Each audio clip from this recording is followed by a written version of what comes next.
Welcome back to Why Walking Matters, the Science Explained. I'm Tatiana, your host. We're in the middle of our Walking and Heart Health series, and today we're diving into a topic that affects millions of people around the world: blood pressure. What it is, why it matters for the heart, and how walking can help you improve it.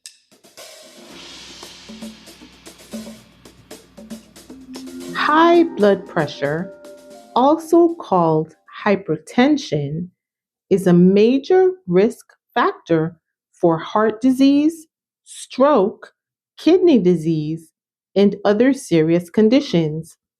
The good news: walking, one of the simplest forms of physical activity, has real, measurable effects on blood pressure. Today, we'll explore the science and what it means for your health.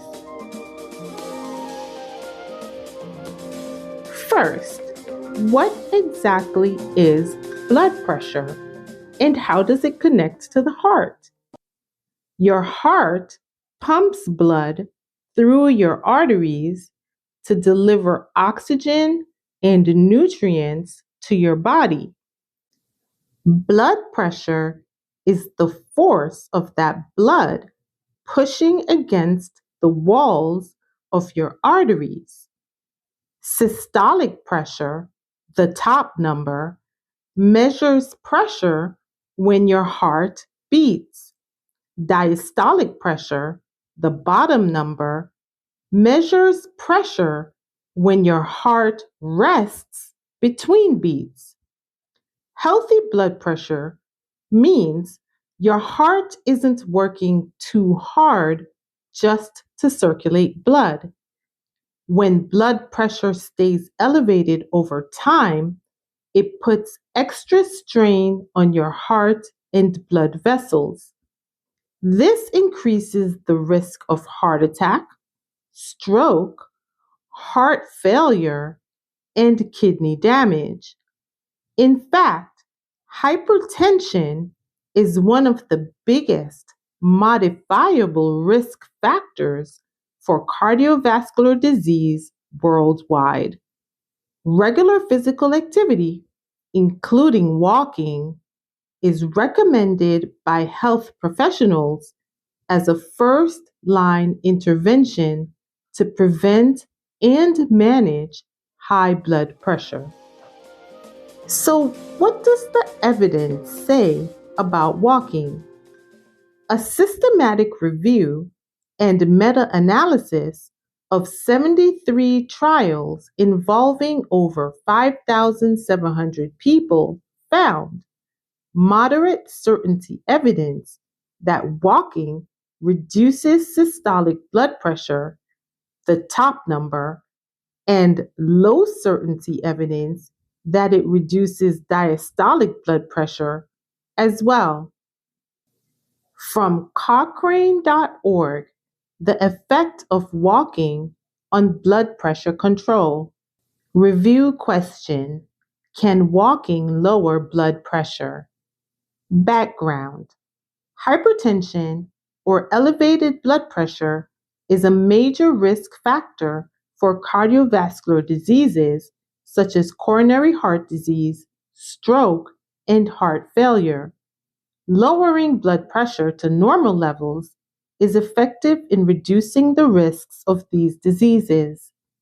Many of the risk factors relating to hypertension, such as physical inactivity, a diet high in salt and fat, or cigarette smoking, are related to lifestyle. Physical activity is recognized as an essential component of a healthy lifestyle. However, many people find it difficult to undertake exercise that fits into their daily lives.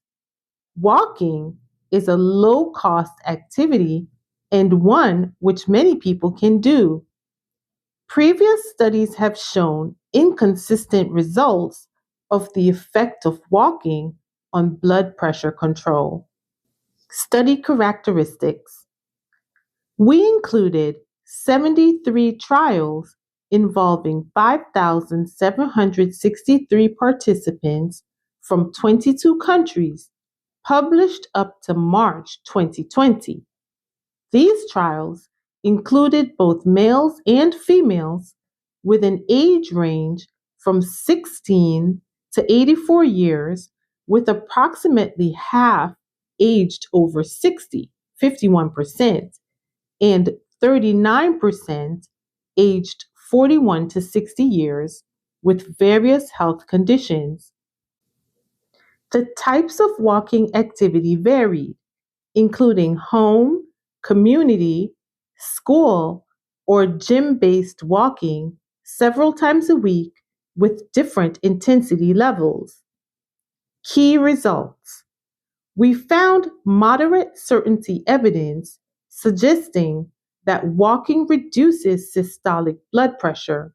We found moderate certainty evidence suggesting that walking reduces systolic blood pressure in participants aged 40 years and under, and low certainty evidence that walking reduces systolic blood pressure in participants aged 41 and over.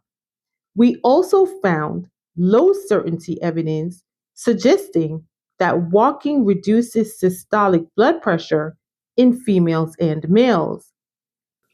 We found low certainty evidence suggesting that walking reduces diastolic blood pressure and heart rate. Only 21 studies reported a total of 8 adverse events, with knee injury reported 5 times as an adverse event. Many studies did not report how participants were allocated to the walking and control groups, and whether those who assessed outcomes knew to which group a participant belonged. However, our outcomes of blood pressure and heart rate are objective measures and thus are less likely to be influenced by knowledge of whether a participant was in a walking or control group.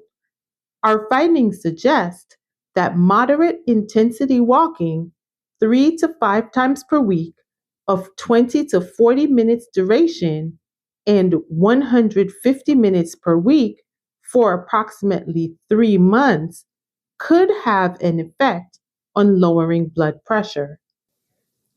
In simpler terms, listeners, walking regularly, even moderate walks, probably lowers systolic blood pressure. Walking may also lower diastolic blood pressure and heart rate. And benefits appear across ages and both sexes. Another review, published by the American Family Physician, echoes these findings. A walking regimen of 20 to 40 minutes, 3 to 5 times per week for at least 3 months has been shown to lower both systolic and diastolic blood pressure and reduce resting heart rate. AAFP.org provides additional details. So, listeners, how much walking is enough? You might be wondering, how much walking do I actually need to lower my blood pressure? Here's what the research suggests. Moderate intensity walking 3 to 5 times per week, totaling at least 150 minutes per week, has been associated with lower blood pressure and improved heart rate. This aligns with general physical activity guidelines for cardiovascular health. That doesn't mean you have to walk 150 minutes all at once. Shorter sessions, like 3 10 to 15 minute walks spread across the day, can be just as effective. Other large studies show that even increasing daily steps by modest amounts, such as adding 500 to 1,000 steps per day, can reduce cardiovascular risk in people with high blood pressure. For example, walking an extra 1,000 steps per day was linked with lower risk of major heart events like heart attack, heart failure, and stroke in people with hypertension. From scardio.org, walking further and faster is linked to a reduced risk of heart attacks, heart failure, and stroke in people with high blood pressure. Even walking fewer than 10,000 steps a day reduced the risk.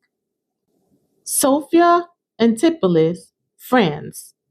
Analysis of over 36,000 people with high blood pressure has shown that taking more steps, even below the recommended daily target of 10,000 steps, and walking faster is associated with a significant reduction in the risk of major problems of the heart and blood vessels.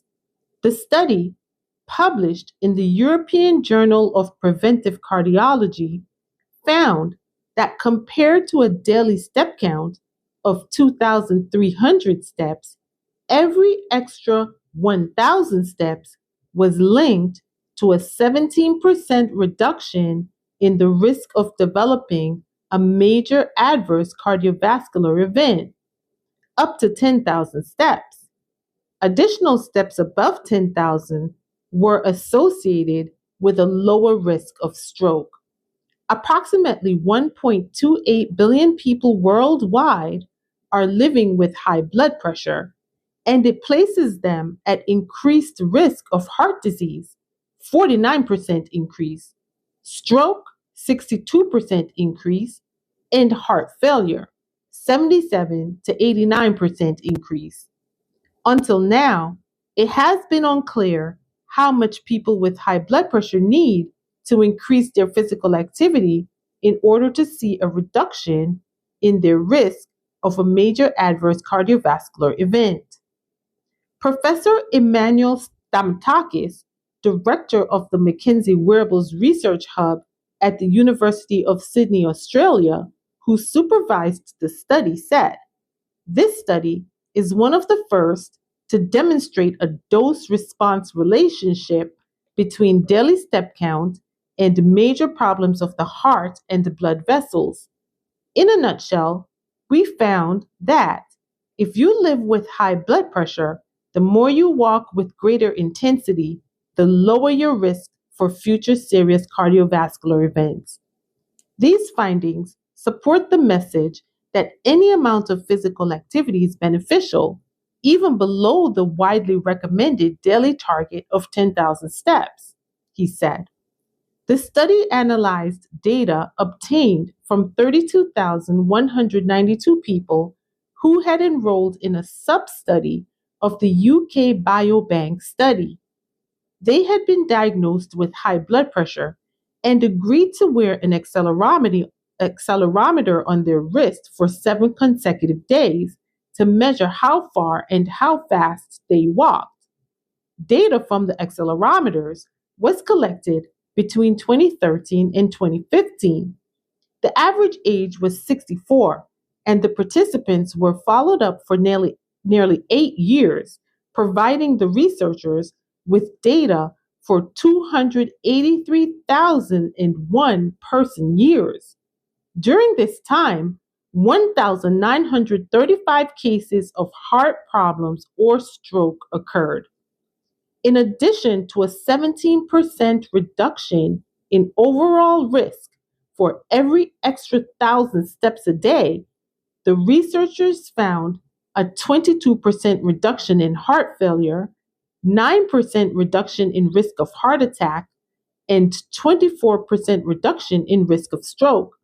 This means that every increase of 1,000 steps a day was associated with an average reduction in the absolute risk of major adverse cardiovascular event of 31.5 events per 10,000 person years, an average reduction in the absolute risk of 7.2 heart failure events per 10,000 person years, an average reduction in the absolute risk of 9.9 myocardial infarctions or heart attacks per 10,000 person years, and an average reduction in the absolute risk of 10.4 strokes per 10,000 person years.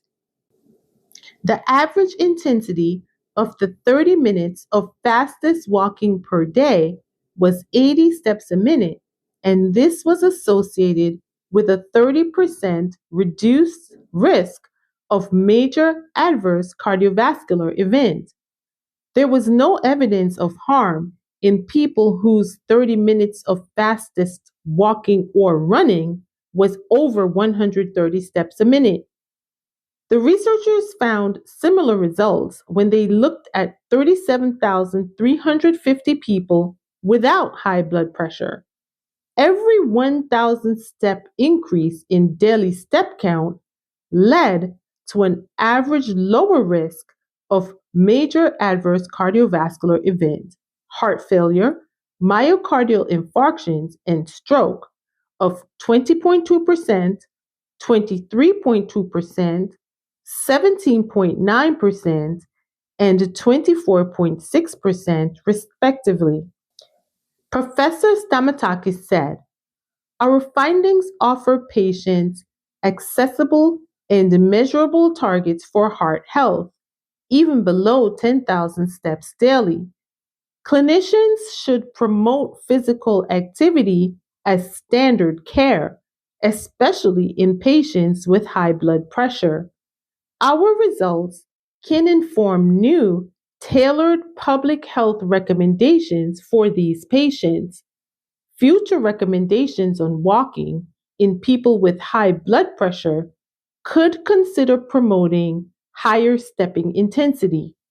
Strengths of the study include the large number of patients, the use of accelerometers to provide detailed information on numbers of steps and speed, and the use of data from national records in England, Wales, and Scotland on deaths and causes of death.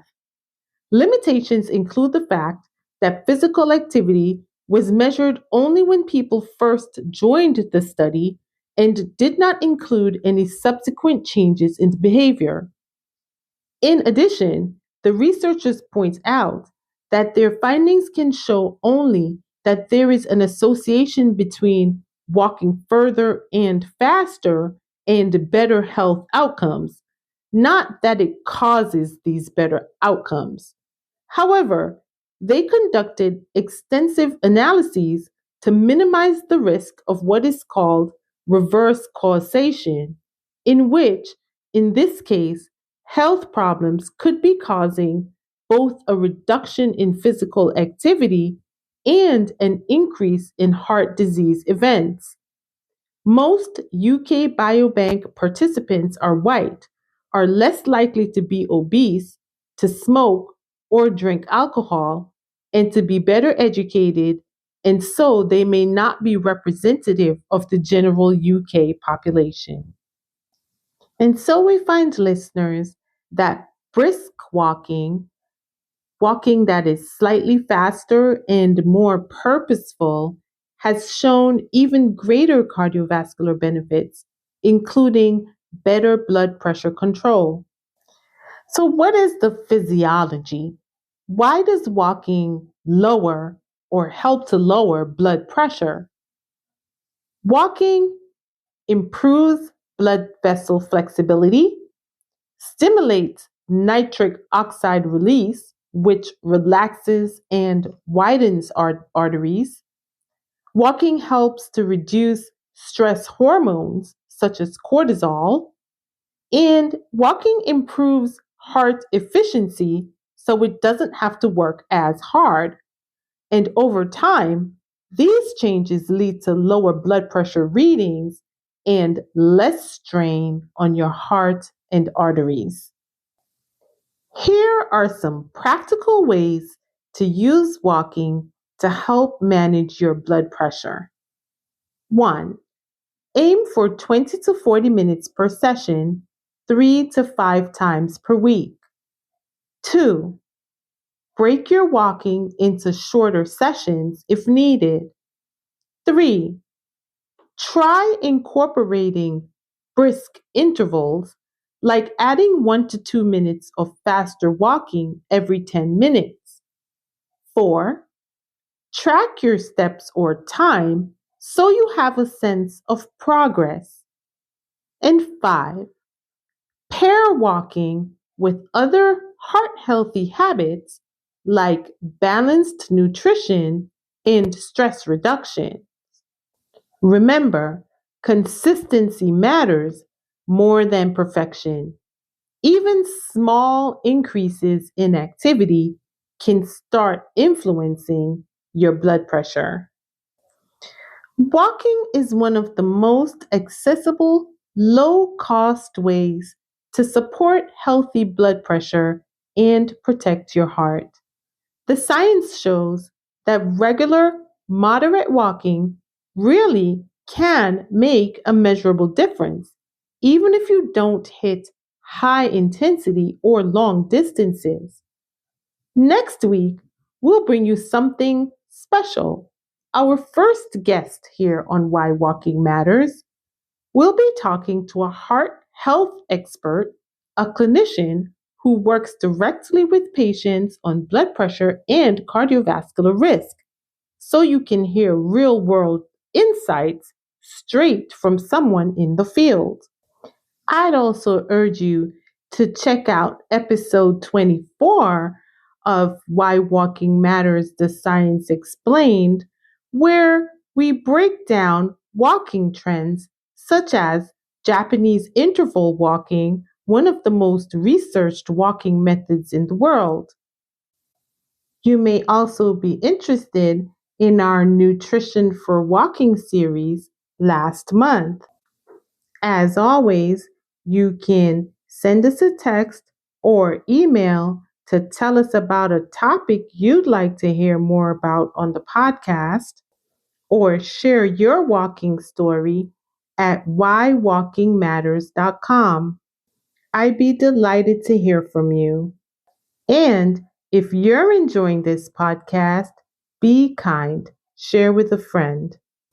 Until next time, listeners, keep moving, keep checking your numbers with your clinician, and remember, every step matters for your heart.